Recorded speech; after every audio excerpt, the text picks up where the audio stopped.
Hélène, je représente la société Invarture. Donc nous allons avoir un retour d'expérience de la société L'Oréal, Éric Dugardin, sur le thème des changements et de l'automatisation des changements dans SAP. Un mot rapide pour vous parler d'Invarture. Déjà, nous sommes sur le stand 74 et nous proposons des solutions logicielles sur trois axes principalement. La livraison continue, donc avec des solutions qui permettent donc le testing, qui permettent la gestion des changements et l'analyse d'impact sur SAP. La sécurité et la compliance, avec notamment l'anonymisation des données, la copie demandant SAP, et l'expérience utilisateur. Nous proposons une plateforme de développement qui s'appelle Neptune Software et qui permet de développer, de digitaliser SAP et de faire de la mobilité.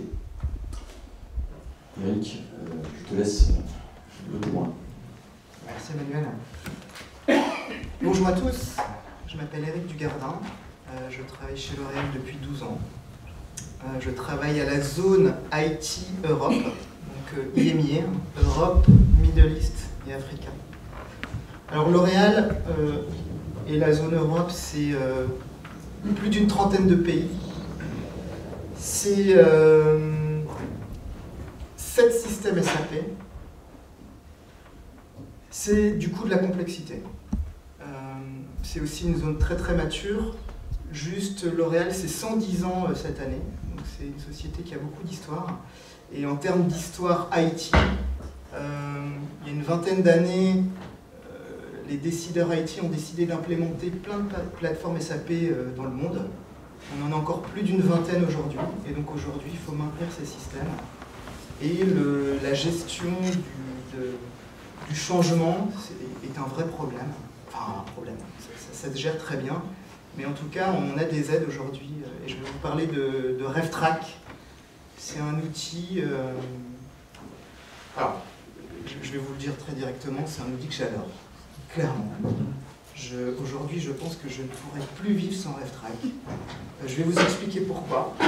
Je tiens à dire que j'ai aucune action chez RevTrack, donc c'est en totale indépendance, mais j'ai connu le temps d'avant où on devait gérer des fichiers Excel pour passer des OT, waouh, là ça nous aide énormément. Alors avant que je vous parle de l'outil RevTrack en tant que tel, j'ai besoin de vous présenter un petit peu le contexte. Donc déjà ça c'est mon terrain de jeu.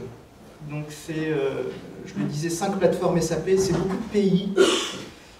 Et donc 5 plateformes SAP, ça veut dire beaucoup de changements dans un contexte très très créatif. Chez L'Oréal, je ne sais pas combien on a de projets en parallèle, c'est juste hallucinant. Alors j'arrive à en contrôler certains. Pour d'autres, j'imagine que ça se passe bien, donc je délègue énormément, je fais énormément confiance aux équipes, mais à un certain moment, quand on va passer en production, on a besoin d'avoir certaines garanties que tout va bien fonctionner. Alors, je vais vous expliquer aussi qu'on a vécu une transformation ces 2-3 dernières années. À l'origine, sur les 5 systèmes de l'Europe de l'Ouest, et je vais me focaliser sur l'Europe de l'Ouest, j'agissais uniquement sur le système France. Donc je connaissais très bien le système France.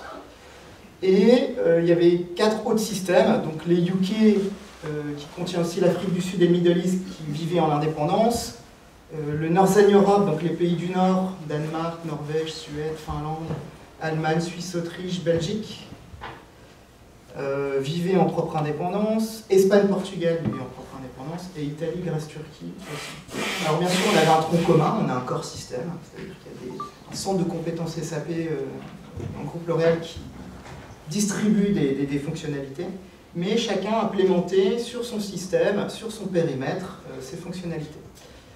Et il y a à peu près 3 ans, mon chef nous dit « Écoute Eric, on va créer une zone Europe, et donc tu vas devenir responsable finance-gestion pour les 5 hubs de l'Europe de l'Ouest. » Je fais « Waouh, est-ce que tu es sûr ?»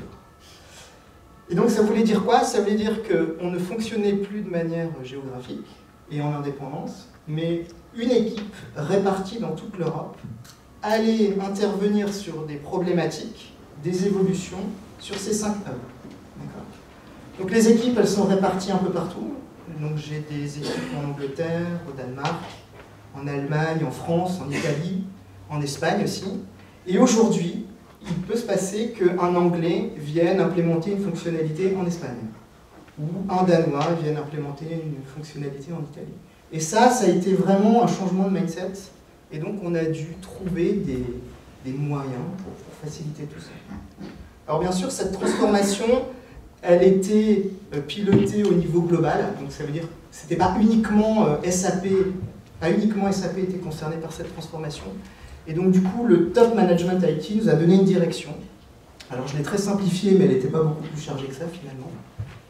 Et nous, ce qu'on a décidé de faire dans le département SAP, c'est qu'on l'a décliné. Et on s'est dit, ok, qu'est-ce que ça veut dire? Et on a identifié 3 grands streams. 1, qu'est-ce qu'on va faire des équipes? Donc on va les mutualiser, donc ce qu'il faut faire. 2, comment est-ce qu'on va opérer? D'accord? Et 3, bien sûr, il va falloir qu'on communique ce changement. En fait, j'ai mis dans la partie operating model, dans l'opération, il y a une partie outils. Et en fait, RevTrack est arrivé dans ce contexte. C'est-à-dire qu'on a utilisé RevTrack comme un outil pour nous permettre de nous transformer. Voilà. Et je pense que, bien sûr, RevTrack n'a pas fait cette transformation. C'était plutôt une aventure humaine avant d'être une aventure IT. Mais je pense que RevTrack a été un gros contributeur au fait que maintenant on puisse opérer globalement en Europe avec des équipes éclatées un peu partout. Alors, j'ai essayé de trouver des mots qui permettaient de qualifier RevTrack. Alors déjà, IT Automation, je vais rentrer un petit peu dans le détail, mais principalement c'est la fonction première de RevTrack. C'est-à-dire que en toute autonomie, quand on crée un ordre de transport dans SAP, on va aller l'encapsuler dans un numéro chapeau, un numéro de RevTrack. Je vais venir mettre plein d'ordres de transport et je vais pouvoir, en toute autonomie, en tant que IT BA, venir transporter ces ordres de transport dans les différents systèmes sans avoir besoin d'intervention de l'infra, comme ce que j'avais connu à l'époque. Et ce qui est vraiment bien, et je vais rentrer dans le détail après, c'est qu'une fois que je vais avoir transporté ma modification dans le système de qualité, je vais soumettre cette modification à mes utilisateurs, ils vont tester et peut-être qu'ils vont me faire des retours en disant « Ah bah là il manque ceci, cela ». Je vais pouvoir redescendre mon chapeau en système de développement, venir compléter et retransporter automatiquement en qualité. Donc ça va être très itératif et RevTrack va m'aider à gérer tout ça. Alors bien sûr ça aide à la collaboration parce que quand on fait un changement, peut-être que ce changement nécessite de la BAP, donc je vais devoir faire intervenir de la vapeur. À un moment, je dois tester, donc je vais devoir faire intervenir un utilisateur.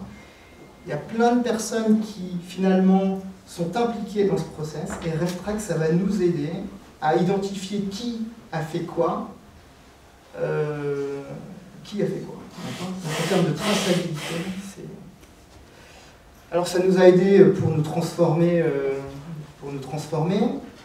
Ça nous aide à la traçabilité parce qu'aujourd'hui, quand on a des audits IT, de nos amis de Price, de Deloitte, je ne sais pas si vous en avez déjà vécu, ils arrivent en disant bah voilà, sur telle fonctionnalité qu'on a pris au hasard, il faut me sortir le besoin, il faut me sortir la justification que l'utilisateur a passée en production et la documentation. Aujourd'hui, tout ça, on le stocke dans RevTrack. C'est-à-dire qu'à partir d'un OT, à partir d'une information, je vais pouvoir retrouver le numéro qui a encapsulé la modification et je vais retrouver tous les événements. Qui, quoi, comment. Et ça m'aide beaucoup en termes de texte. Voilà. Ça donne un peu de reporting pour savoir quels sont les OT qui ont été transportés, quels sont les systèmes à jour, pas à jour. C'est assez utile. Et finalement, par rapport à ce que j'ai connu avant, ça me permet de travailler beaucoup plus en autonomie et donc d'être beaucoup plus fluide. Alors dans les faits, ça je vous ai mis ce slide, c'est pour vous expliquer un petit peu la complexité des systèmes, enfin des paysages systèmes. Souvent dans le modèle SAP, on connaît le développement, enfin système de développement, système de qualité, système de production. Sur le Hub France, qui est assez compliqué pour des raisons historiques, on a 5 systèmes sur la route de transport. Donc le système de développement, le système de qualité, un système de simulation, parce qu'on a des entités qui très différentes et on veut s'assurer qu'une modification ne vient pas impacter l'une des entités sur la machine. Un système de pré-production et un système de production. Et on voit bien que les systèmes sont assez hétérogènes, parce que dans le Nord-Europe en bas, j'en ai 4, et en Angleterre, des fois j'en ai 3, des fois j'en ai 4. Voilà, donc finalement, je n'ai pas forcément le même modèle. Ce que je dois vous dire, c'est que techniquement, l'instance RefTrack, elle est installée uniquement sur le système de développement. C'est-à-dire qu'on a une instance, c'est le système de développement de la machine France, qui va attribuer le numéro. Quand j'ai un ITBA au Danemark qui veut, lui, encapsuler un de ses ordres de transport dans un RefTrack, automatiquement, il y a une connexion, je pense que c'est une connexion RFC, qui s'opère sur la machine France, c'est très très transparent. La machine France génère un numéro de RefTrack et le Danois peut transporter sa modification. Du coup, le système de développement France devient un système assez critique. Parce que si le système de développement n'est plus là, on ne peut plus faire de modifications. Alors ça se produit quasiment jamais, hein. Mais c'est un risque. Alors, RefTrack finalement, à partir du moment où c'est activé, à chaque fois que je vais modifier un objet, que ça soit une table, que ça soit un programme, je vais avoir cette pop-up qui apparaît. Et cette pop-up, elle me dit, voilà, donne-moi un numéro si le numéro existe déjà, ou alors on va générer un numéro ensemble. D'accord ? Et donc tout va se passer, et donc je vais pouvoir encapsuler toutes mes modifications en fonction de mon besoin. Donc, par exemple, je sais que mon besoin va nécessiter un peu de customizing, un peu de développement, un peu de tout ça, et bien si je voulais, je peux tout encapsuler et dans un seul RefTrack. Comme ça, quand je vais transporter en production, je vais transporter ce numéro de RefTrack qui contient tous les ordres de transport. D'accord ? Alors, finalement, le process de release to prod, il est assez classique. Je pense que vous devez probablement être dans la même configuration. Souvent, on a un besoin, donc on commence par faire une spécification fonctionnelle ou technique. D'accord ? On se met bien d'accord sur ce qu'on va faire. Et puis ça nous permet de nous assurer qu'on a bien compris le besoin. Ensuite, on réalise les changements dans le système. On va les tester. Alors ça peut être un peu itératif, parce que des fois ça ne marche pas. Je suis obligé de revenir. Et ensuite, ce qu'on fait, c'est qu'on a un comité de décision tous les jeudis, qu'on appelle le CAB, le Change Advisory Board. Et là, on va prendre toutes les modifications que nos ITBA nous adressent pour passer en production.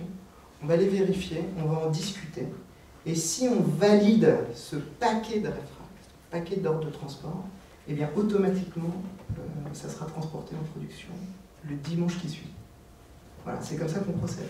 Donc finalement, on passe en production quasiment toutes les semaines, tous les dimanches.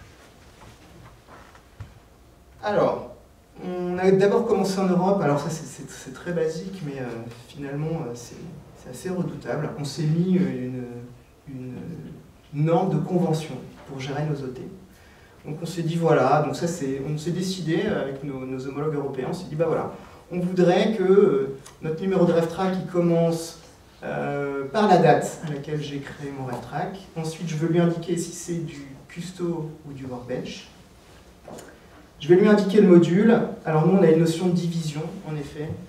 Alors je ne vous ai pas expliqué, mais bon, très succinctement, L'Oréal vend soit des produits à la grande distribution, donc c'est CPD, Consumer Product Division, soit L'Oréal vend des produits dans les pharmacies, type La Roche-Posay, Vichy, ce type de marque. Ensuite, on distribue aussi chez des coiffeurs, principalement du shampoing, mais pas que. Donc c'est la marque Produits Professionnels, L'Oréal Professionnel, Pisani, Redken, Kerastase, ce genre de marque. Et la division luxe, division sélective, qui permet de distribuer dans des circuits sélectifs type Sephora Mariodo, donc principalement du parfum. Et finalement, cette indication de la division, ça nous permet à un moment de prendre la décision de passage en prod. Ok, si ça venait à se passer mal, quels sont les types de populations concernées? Et en général, quand on a du multiple, on se dit aïe aïe aïe, si à un moment ça se passe mal, ça veut dire que toutes les divisions vont être impactées et peut-être qu'on va se focaliser un tout petit peu plus sur ces résultats. Voilà. Alors ensuite, on regarde si c'est une création, une évolution, une correction, une suppression. Alors je trouve qu'on nettoie pas assez malheureusement. mais ça arrive de temps en temps. Et puis, on a tout un système en amont de RevTrack pour traquer la demande ou le projet. Donc là, on est dans un autre outil qui s'appelle ServiceNow. Et donc, on fait référence au numéro de la demande ou au numéro du projet dans le RevTrack. C'est-à-dire que quand je retrouve un RevTrack, je suis capable, en allant me connecter à ServiceNow, de retrouver l'origine du besoin, qui a fait la demande, et ça me permet de connecter. On avait comme ambition de lier les deux outils. Il n'y a pas encore si longtemps que ça, c'est tout à fait possible techniquement. On ne l'a pas fait. Finalement, c'est très basique, c'est pas plus mal, parce que ça fonctionne très très bien. Et vous allez voir, RevTrack est assez souple, finalement. Et on y met une description. Alors, je peux peut-être essayer de vous faire une démo, mais c'est très basique, en fait, quand on crée le chapeau. Ça, c'est l'écran d'accueil pour créer un RevTrack. Donc, je lui donne un titre en respectant la norme de convention. On verra plus tard que quand on fait notre comité de changement le jeudi, et ben on a une lecture très visuelle, des dates, des modules, donc c'est pour ça qu'on a choisi cette norme. Ensuite, je lui dis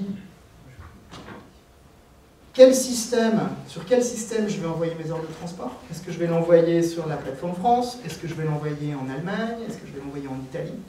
Donc je vais aller choisir ma route de transport, finalement. Ensuite, je lui dis quelle équipe, quel module. Donc voilà, moi je suis FICO, donc je vais faire un exemple. Pardon, c'est le bouton. Ensuite, on donne des notions de statut. Alors, typiquement, normal, ça veut dire qu'on va passer au cap du jeudi. Voilà, donc on ne décide pas d'une mise en prod. On va décider le jeudi, et puis si la décision est faite, ça passera automatiquement le dimanche. Il est possible qu'on rencontre une urgence en prod, parce que, vous savez ça, et à un moment où on a vraiment besoin de corriger urgemment. Dans ce cas-là, il y a un mode Emergency qui nous permet, de manière automatique, d'aller aussi pousser un OT en production à la demande. C'est-à-dire, je n'ai pas besoin d'attendre le dimanche suivant pour que mon ordre de transport soit passé en production. Et bien sûr, le circuit d'approbation, on va voir ça juste après, va être différent en fonction du statut.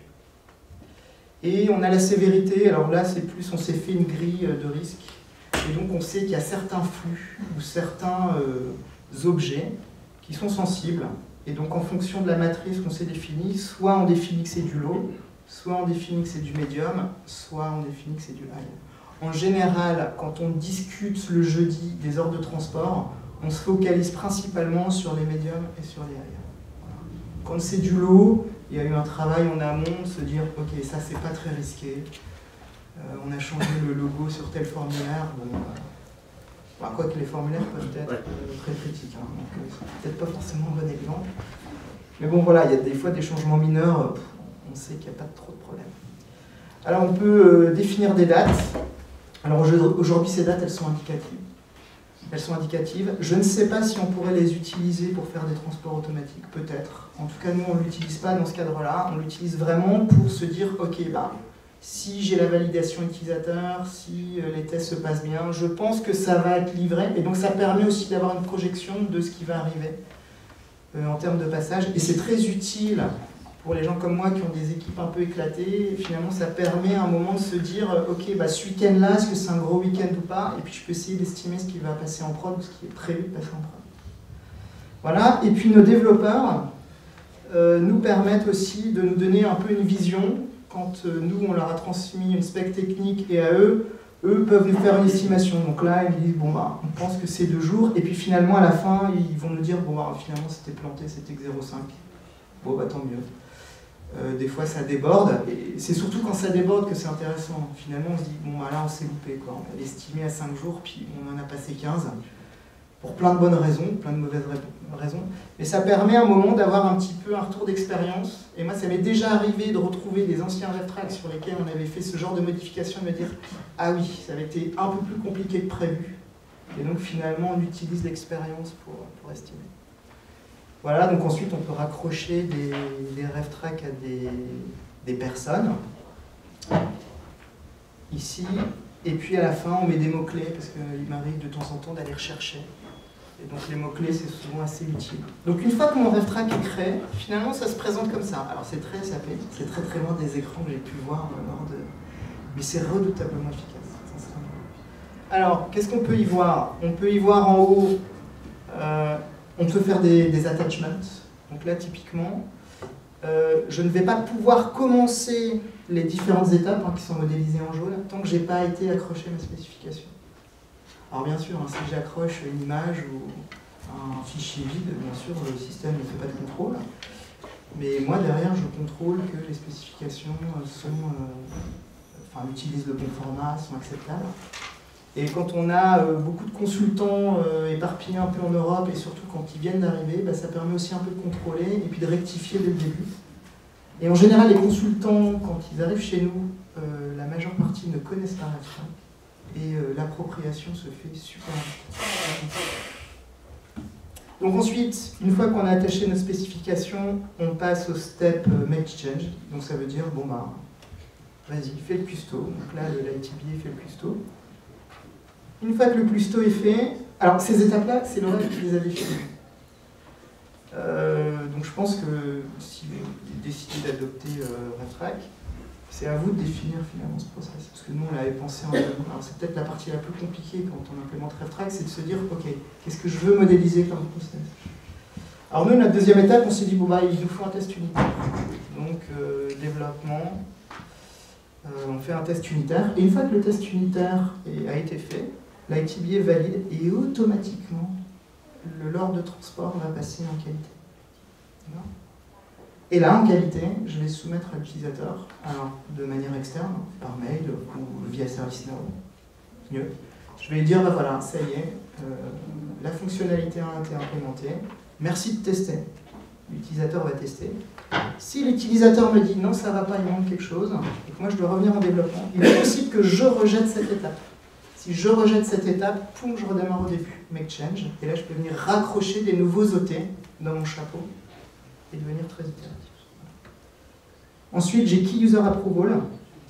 Key User Approval, ça veut dire c'est l'utilisateur métier qui a testé la fonctionnalité, qui s'engage. Et donc là, le système nous impose aussi d'aller raccrocher une pièce jointe. Et nous, on demande une preuve de test et un go formel de l'utilisateur en disant « je suis d'accord pour qu'on pousse cette fonctionnalité en production ». Sincèrement, c'est vachement utile, parce que déjà, je me rends compte qu'on a du mal à récupérer ces preuves de test, et c'est OK pour production, mais c'est tellement plus confortable si on venait à se planter en production, parce que, ah oui, d'accord, on n'avait pas pensé à ce truc-là, ou c'était plus complexe, et bien finalement, ça engage aussi nos utilisateurs. C'est pas, ah, les IT, comme d'hab. Et ça, c'est très très bien. On peut leur dire, d'accord, mais vous nous avez dit que vous avez testé, vous nous avez dit que c'était OK, et donc ça les engage. Et le fait de s'engager, je pense qu'ils testent aussi beaucoup plus, et donc ça améliore finalement la qualité de ce qu'on va pousser en production. Ensuite, on a une étape de câble, alors malheureusement elle n'est pas modélisée là, mais donc le jeudi, il y a un reporting qui nous permet de traquer tous les RefTrack qui sont assignés au câble, et là, nous managers de chaque domaine, on va se rassembler, et on va dire, voilà à peu près les fonctionnalités que je vais pousser. Et il arrive que des fois, on découvre des points d'intégration. Ah d'accord, vous avez mis ce nouveau flux client, nous on n'a pas été checké dans COPA. Ah bon d'accord, on ne prend pas de risque, on va les tester. Et donc ça nous arrive des fois de forcer cette intégration, de discuter, de savoir ce que les autres modules vont pousser, et à un moment de se dire, ok, qu'est-ce que ça représente dans mon domaine? Si SD met en place un nouveau flux client, je sais que moi le lundi, je vais faire gaffe à mon PNL. Je vais dire, ok, on va faire 2-3 contrôles. Voilà. Alors, bon, quelques fonctionnalités phares offertes par RefTrack. Donc les attachments, ça je l'ai dit. Super pratique pour aller accrocher des specs, pour aller accrocher des mails, des preuves. Et là, dès qu'on va avoir une audit, le fait de retrouver tous ces documents, c'est super confortable. Moi, des fois, j'ai certains utilisateurs, en tant que manager, viennent me voir en disant « Ah, ce sujet-là, où est-ce qu'on en est ?» Ok, moi, souvent, je me connecte avec RefTrack. J'ai déjà une partie de l'historique. On a de la traçabilité. parce que si je reviens, à chaque étape, je sais exactement qui a validé et quand il a validé. Donc ça, c'est super pratique, parce que je peux savoir quel ITBA est concerné par le sujet, et du coup, très facilement en Europe, me dire « Ok, bah, c'est tel développeur qui est basé à Madrid, j'ai son nom, j'ai tout, et donc je peux à un moment aller le contacter pour lui dire « Écoute, je comprends pas, donc donne-moi plus d'infos ». Donc traçabilité, ça c'est top. C'est vraiment très facile à utiliser, sincèrement, tout est intégré dans SAP. C'est facile. On a du reporting, donc on peut savoir les OT par personne, par date, par criticité, voilà. Même par contenu, si on veut. Il y a ce système d'approbation qui se modélise par ces étapes qu'on voyait en jaune, où chaque step, chaque étape est sous la responsabilité d'une personne, ou de plusieurs personnes d'ailleurs, et donc très pratique pour le process. Ça permet de gérer la séquence. Alors ça aussi, j'en ai pas parlé, ça c'est vraiment très très bien. Vous avez tous connu, des fois on pousse des paquets d'OT et à un moment la séquence, ça commence à devenir un plat de spaghettis, on ne sait plus trop lequel avant, après. Il suffit que le développement il ait été fait il y a un petit moment, alors nous on est supposé savoir ce qu'il y a dans nos OT, mais des fois, voilà, l'utilisateur a un peu traîné, on est paumé. Et puis finalement on gère tellement de demandes en même temps qu'on revient. Là, RevTrack va automatiquement aller récupérer la séquence de qualité et il va réappliquer la séquence qui a été passée en qualité. Donc ça, c'est une super fonctionnalité parce que moi aujourd'hui, je ne gère plus du tout d'Excel de séquence. Je sais que RevTrack va faire le job. Et alors, il faut comprendre sa logique au début, mais alors une fois qu'on a compris comment RevTrack crée cette séquence, sincèrement, c'est redoutable. Et on ne se soucie plus de la séquence des OT. Et ça, c'est une sécurité quand on passe en prod. C'est très très confortable. Alors ça gère le conflict management. Alors ça c'est très intéressant. RevTrack appelle ça le Oops Check. Alors le Oops Check, ça veut dire Overwrite and Overtake Protection System. Alors overwrite, ça veut dire attention, il y a l'ITBA 1 qui a modifié une table dédiée, il a rajouté une entrée pour un besoin donné, et puis il y a un deuxième ITBA qui lui a eu besoin de modifier la même table. Et bien là, RevTrack va détecter qu'il y a une modification qui n'est pas encore en production. Et là, RevTrack va dire attention, il y a un risque soit d'overlap, donc il y en a qui va peut-être doubler l'autre et ça va générer une régression, soit d'overtake, je vais venir aller écraser une modification qui a été faite en amont. Et là, RevTrack nous demande de prendre une décision. Il nous bloque. Donc soit on se dit, bon bah ok, l'objet il est déjà modifié, je vais attendre qu'il passe en production, puis une fois que ça sera en production, bah, je passerai après. Et dans ce cas-là, on est obligé de discuter avec l'ITBA qui bloque le point de paramétrage. Ou alors on se dit, bon bah, on assume, et dans ce cas-là, on active ce qu'on appelle le parallel development pour cet objet. Et donc ça veut dire qu'on autorise RevTrack à venir modifier une même table dans deux RevTrack différents. Et c'est à nous de nous accorder. Alors souvent c'est ce qui se passe, mais ça nous force à aller discuter entre ITBA en disant « Ah bah voilà, tu as modifié cette table, moi aussi. Ah bon ?» Et puis, ok, bah, quand est-ce que tu passes en prod? Bah, je pense que je vais passer là, et puis là, prendre la décision. Ça, ce check, il est très très très utile.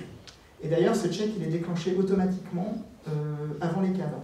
Donc on peut savoir, avant de prendre la décision, d'essayer de trouver les conflits ou les interactions d'un ordre de transport à un autre. Et quand on a une liste assez conséquente, ça permet à un moment de voir les modifications sensibles. Alors il y a une notion de quarantaine. Quarantaine, c'est... j'ai un OT, alors je ne sais pas si c'est une bonne pratique ou pas. Souvent, il est possible qu'on fasse une modification et pour une raison X, on abandonne parce que finalement ça ne répond pas aux besoins. Finalement, ce n'était pas le bon moyen technique. Donc dans ce cas-là, on détricote. Donc on annule la modification. Alors, bon, on se devrait peut-être de pousser en prod quand même, donc en sachant que finalement le résultat serait 0. Là, RevTrack offre la possibilité de se dire, ok, cet OT-là, c'est vraiment des objets super sensibles. Et on ne sent pas trop, même si on pense que l'effet va être nul en production, d'aller le pousser. Et donc RevTrack nous autorise à le mettre en quarantaine. Donc il y a une option qui tag l'ordre de transport en quarantaine. Ça veut dire que le système ne transportera pas cette OT.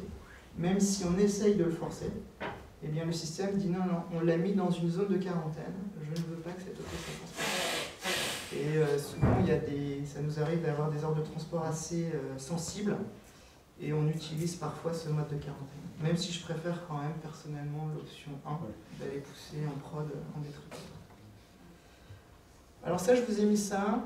Nous, on a défini chez L'Oréal une notion de RED période pour protéger les clôtures, finalement, pour protéger les changements de clôture. Alors on a mis en place une règle très simple, elle vaut ce qu'elle vaut, mais finalement elle mérite d'exister, et moi j'aime beaucoup cette règle. On se dit, si c'est un mois non bilanciel, donc si c'est janvier ou février, je m'interdis de transporter en production les 5 derniers jours ouvrés du mois. Par contre, si c'est un mois bilanciel, mars, juin, septembre et décembre, c'est la même règle, je m'interdis de transporter en production mes 10 jours ouvrés avant le premier jour du mois. Et donc du coup, c'est une règle un peu d'or, et nos ITB la connaissent, et ça nous permet aussi de communiquer avec le business quand il est un peu pressé. Bon bah c'est bon, j'ai testé, quand est-ce que vous transportez? Ok, bah, on va essayer de protéger la clôture. Là, on va rentrer en red période, où on est en red période, et on peut lui annoncer déjà la date du dimanche qui suit. Voilà, on va le mettre au cap du jeudi. Si c'est validé, ton OT passera. Et bah, le fait d'annoncer une date où on sait que l'ordre de transport va passer en automatique, tout de suite, c'est beaucoup plus... On rentre dans une relation un peu de confiance avec l'utilisateur, parce qu'il sait que ça va se passer. Donc on utilise beaucoup cette notion de red période. Bon voilà, un dernier petit slide utile, j'ai envie de dire. Mais finalement, je trouve que RevTrack s'inscrit tout à fait là-dedans. Parce que, c'est vrai que ça permet d'avoir un langage commun avec tous les ITB, peu importe le système d'origine, peu importe la langue, peu importe la nationalité. Finalement, RevTrack nous force à parler la même langue, et donc ça nous aide. 2, bien sûr, c'est aussi orienté business parce qu'on fait le lien avec le besoin, on fait le lien avec les justifications de passage en production. Ça permet d'indiquer des dates, donc effectivement, voilà, c'est orienté business. On fait ça pour le business, hein, principalement. Ensuite, ça permet aussi d'avoir un peu plus de qualité parce que finalement, il y a un cadre, il y a un process, et ce process, on le respecte, et il reste quand même assez souple, finalement. Donc, mais il formate le process, c'est très très bien. Voilà, je pense que ça améliore probablement la satisfaction utilisateur. Alors ça dépend des utilisateurs, mais oui, probablement. Réduction des coûts, je ne sais pas, mais peut-être. Mathilde me dit que si. Et ça apporte de la valeur indéniablement. Voilà, j'ai juste une dernière remarque avant peut-être de passer aux questions, parce que le temps tourne. C'est un système qui gère très très bien les refreshs. C'est-à-dire que quand on sort un environnement du paysage système, parce qu'on va le rafraîchir avec les données de prod, et bien même si le step est modélisé encore dans l'outil, on peut très facilement le bypasser. Alors, il y a une petite manipulation BC à faire. Et donc c'est très très souple, même en ayant RevTrack, de sortir un paysage du système et de venir le réintégrer dans le système. Voilà. Je sais qu'il y a d'autres outils similaires, je ne citerai pas non, qui ne savent pas gérer ces sorties de système du paysage système. Et c'est aussi pour ça qu'on s'est orienté vers RevTrack. Alors j'ai découvert, peut-être je peux terminer là-dessus, je ne connaissais pas du tout RevTrack il y a quelques années. Aujourd'hui, je suis totalement conquis, croyez-moi. Et je pense que partir dans le process que j'ai connu avant, je serais super réticente, d'une part. Et j'ai appris qu'il y a d'autres sociétés, type Danone, type la mairie de Paris, je crois que c'est ce que tu m'as dit, qui l'utilisent. Je ne savais pas du tout. Bon, voilà. Merci pour votre attention. Si vous avez des questions... Dans le slide, vous aviez comment vous nommez en fait les ordres RevTrack. Oui. À un moment donné, il y a une compétition, c'est soit du custo, soit du développement. Oui. Mais certaines demandent, ça peut être les deux. Alors, tout à fait. En fait, c'est une très bonne question. En fait, quand on crée le RevTrack, il y a le type Et en fait, le type va permettre de définir le workflow. Et finalement, on a décidé de séparer tout ce qui est paramétrage de tout ce qui est développement. Pourquoi? Parce que en fait, quand je fais du développement, j'ai des steps qui sont dédiés aux abappeurs pour que l'abappeur revoie la spec. Ensuite, pour que l'abappeur l'envoie, nous on a une factory, donc il envoie la factory.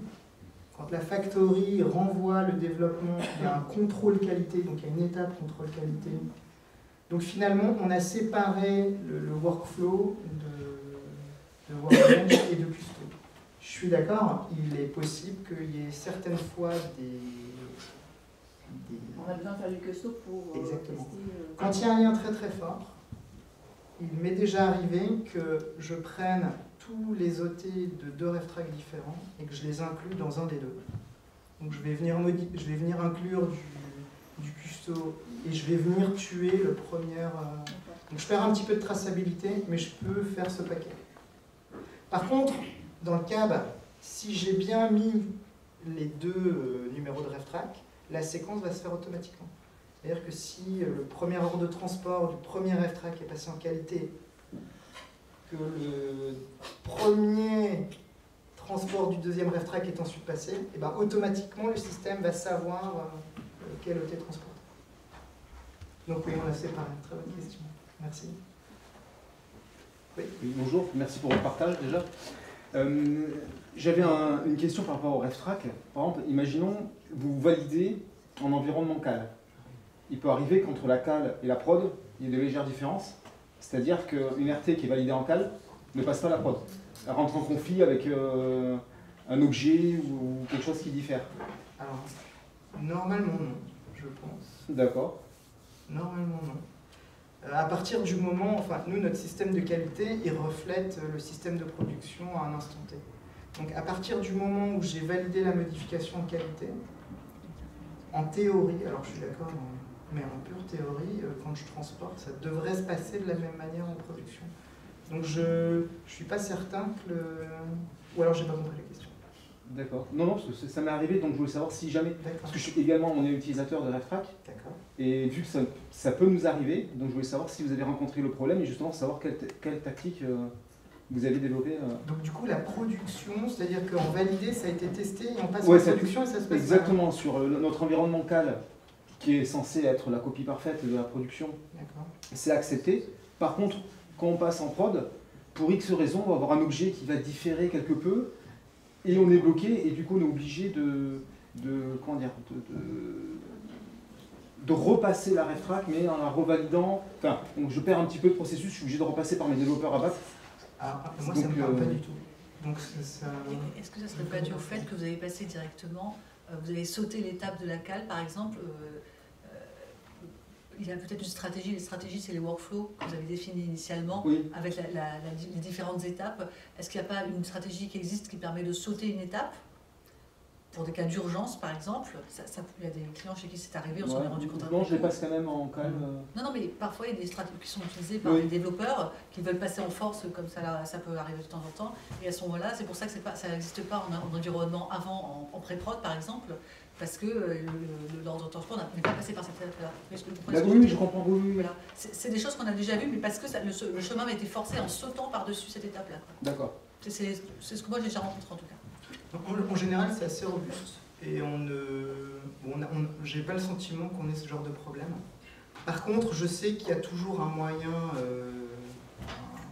de détourner et nos amis BC peuvent forcer certains passages en dehors de RefTrack si à un moment il y a une crise. Mais finalement, on le fait très très peu. On passe quasiment, je pense, 99% de nos ET vers RefTrack. Oui. L'import concret des ET se fait par l'outil, il n'y a aucune intervention des administrateurs SAP par exemple? Alors, il n'y a aucune intervention des administrateurs SAP. Par contre, il est possible que quand on démarre RefTrack, alors ça au début, on se retrouve avec plein d'OT qui ne sont pas forcément en production et qui ne sont pas non plus inclus dans des RefTrack. Normal, c'était pas là avant.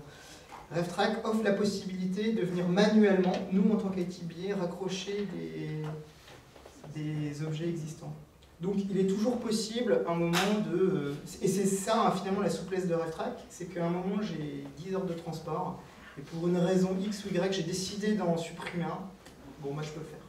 Je le sors de mon RevTrack et je peux aller l'inclure dans un autre. Mais non, il n'y a pas d'intervention BC pour faire ce genre d'action. Ma question d'après, si D'accord. vous notez plante en production, fait un code 8, vous avez du reporting, j'imagine, le dimanche ou le lundi Alors oui, on a un contrôle, donc ça fait partie de nos process. Donc une fois que donc ça passe exactement à 20h le dimanche chez nous, et donc il y a quelqu'un qui contrôle, et si on a un retour code 8, la séquence s'arrête. Et en général, le responsable, donc RevTrack peut aussi permettre de l'identifier et contacter. Et là, il y a un problème. Et donc souvent, on s'arrête là. Je pense que les personnes concernées se disent « Ok, bon, moi je verrai ça demain ». Ou alors c'est super urgent et dans ce cas-là. Et puis ensuite, on prend la séquence le lundi. Alors ça arrive de temps en temps, mais finalement, le système de pré-production, pardon, si je retrouve le slide, il est assez redoutable pour traquer les problèmes de séquence. Ah, il est là. Le système de pré-production, c'est vraiment lui qui va nous donner l'ordre de séquence. Et d'ailleurs, ce qu'on fait, c'est que le jeudi après-midi, quand on s'est vu pendant 1 heure de gab, eh bien, automatiquement, le gab manager approuve et les ordres de transport passent en pré-production. Donc nous, le jeudi après-midi, on peut déjà aller checker en pré-production que tout est bon, que tout s'est bien passé. Et là, déjà, on a une bonne idée de la séquence. Donc on anticipe pas mal. Vous passez en pré-production, vous le passez en production le dimanche juste après. Ah oui, là on est obligé par contre. Ah oui.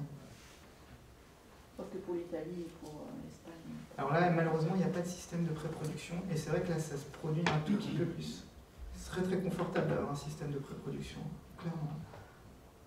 Ça permet vraiment... Et pour moi, l'intérêt numéro 1 du système de production, c'est vraiment de valider la séquence. C'est pas forcément d'aller faire des tests, parce que justement, on a envie de préserver ce système qui ressemble très très fortement à la prod, et que quand on a un problème en prod, on est bien content d'avoir un système de production. Si tant est que le système de pré-production soit rafraîchi fréquemment. C'est autre chose, c'est une autre histoire. Oui. Moi j'ai 3 questions. D'accord. Je connais votre collègue qui travaille autour des CRM. Est-ce que vous utilisez ça aussi pour SRM? Alors, je suis responsable de SRM en France. Je rêverais de mettre RevTrack sur SRM. Donc j'en parle à mon collègue BC en lui disant quand est-ce qu'on met... La problématique, c'est qu'on est en train de passer à une nouvelle version SRM qui a déjà été déployée dans d'autres zones. Et donc du coup, je pense que ça a mis un petit peu le sujet en stand-by.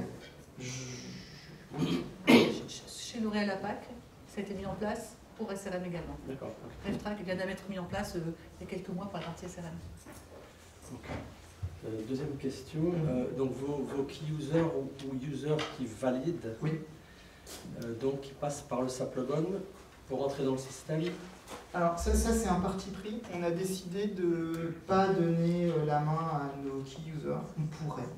Donc aujourd'hui, on valide l'étape pour eux, mais en accrochant leur mail de validation. Donc nos key users ne se connectent pas, ne lancent pas la transaction RevTrack pour aller lancer leurs étapes. Mais on pourrait l'imaginer. D'accord. Ensuite, c'est peut-être 2 autres questions. Comment vous communiquez avec eux? Une dernière question, peut-être d'un autre intervenant. Ouais. On est sur le stand 74, de toute façon, s'il y a des gens qui veulent débriefer ou prolonger, mais de toute façon, on prend une dernière question. Alors, il y en avait une là-bas au fond, je ne sais pas qui. Oui. Moi, je voulais savoir si RevTrack était intégré à votre outil de ticketing. Alors, on s'est beaucoup posé la question. Et finalement, donc on a tous les moyens techniques pour le faire. On sait comment faire. On ne l'a pas fait jusqu'à présent. Ah oui, c'est tout à fait possible. Ah, après, ça dépend de l'outil de ticketing. Mais nous, on utilise ServiceNow. Et oui, il y a clairement des moyens de faire des liens. Nous, on fait plutôt le lien fonctionnel. C'est-à-dire qu'à un moment, on est obligé de retourner dans ServiceNow. Et on a un champ référence. Et dans le champ référence, je demande aux ITB européens de mettre les RevTrack liés.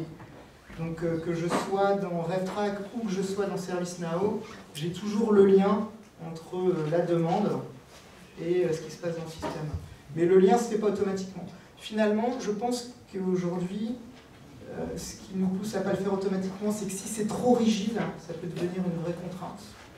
Donc on le gère comme ça, c'est plus du process et je pense que ça marche bien. Et on a d'autres clients en France et en Europe qui ont intégré ServiceNow directement avec RefTrack, ça se fait de façon très facile. Jira. Merci. Merci beaucoup.